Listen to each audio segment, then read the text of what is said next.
Il y a eu un rapport de confiance avec le bateau dès le début. Avec Michel, on a assez navigué ensemble. On s'est rendu compte dans le premier convoyage et les premières navigations que c'est un bateau sympa. Il n'a pas de vis caché, il n'a pas de mauvais côté. On y a mis tellement de nous que le rapport était automatiquement très fort. Le bateau, c'est une solide amitié, durable.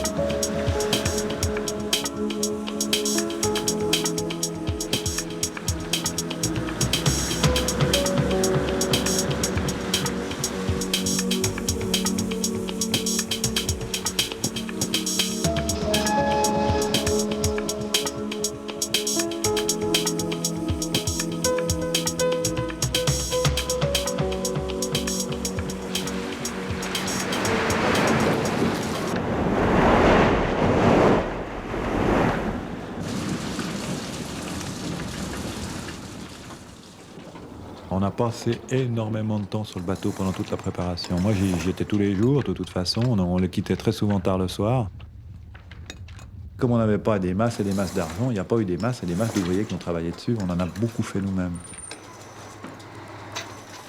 Maintenant, on parle et on focalise sur le Vendée Globe, mais il y a une année qui précède de navigation, de mise au point, de transat, de régates, pleine de choses, du retournement à Antibes, des convoyages à travers toute l'Europe. C'était une très bonne préparation pour le Vendée Globe.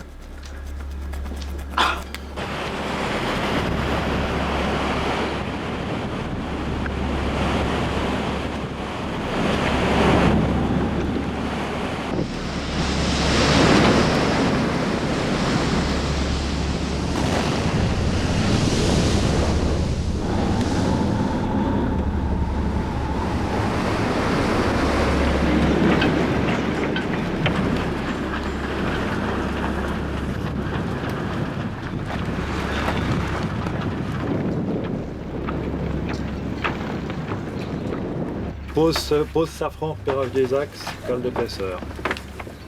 Repérage des axes, c'est fait, cale d'épaisseur, c'est fait. Il faut aussi faire qu'on fasse un peu chacun un tour complet du bateau. Oh, c'est une période étrange, cette période d'avant la course, parce que tu te rends compte que finalement, malgré tout ton soin de préparation, tu es un petit peu à la bourre dans pratiquement tous les domaines. Toutes les choses sont devenues tout d'un coup plus compliquées, plus stressantes, plus difficiles. Au niveau des rapports humains, c'est vrai qu'on a tendance à commencer à être un petit peu direct, à vouloir aller à l'essentiel. Ce départ, quand même, met une pression petit à petit. Cette période-là était bizarre.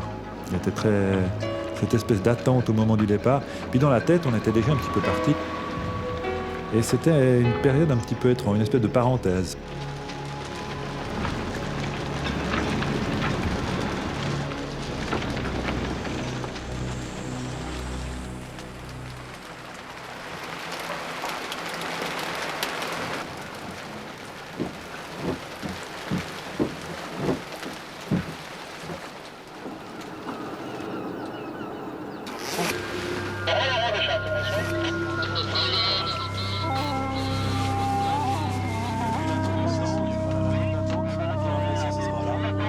Pour moi, c'est pas de prendre un départ au coup de canon, paf, boum, crac, comme en régate.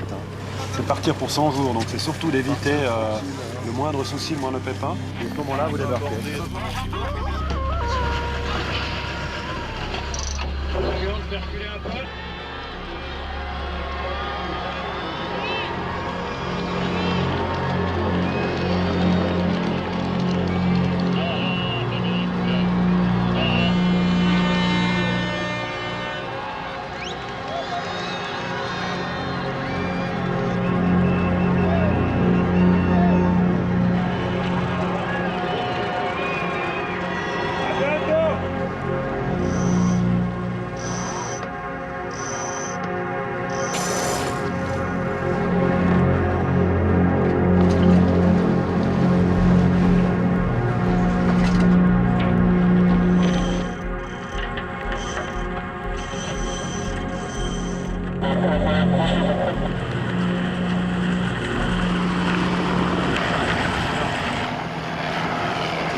tout d'un coup.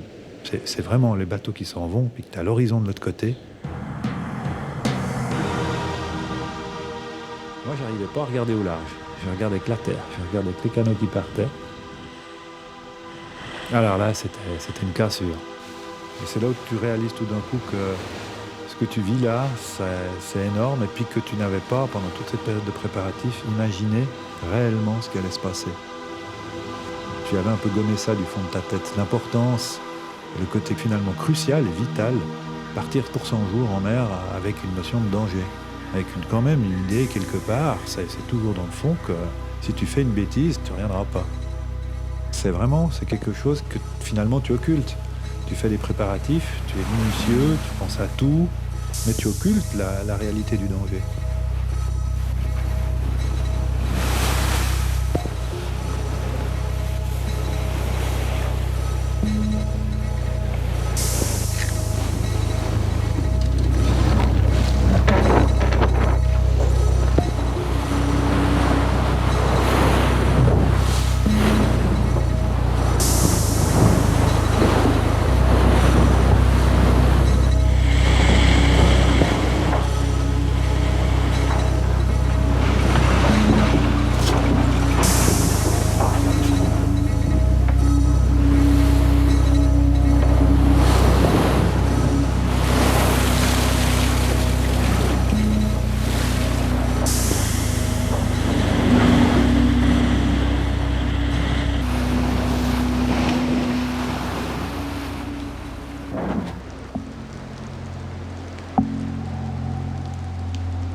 Une fusée ce bateau, c'est incroyable. Les grains arrivent à toute vitesse depuis l'horizon, on a à peine le temps de les voir qui sont là.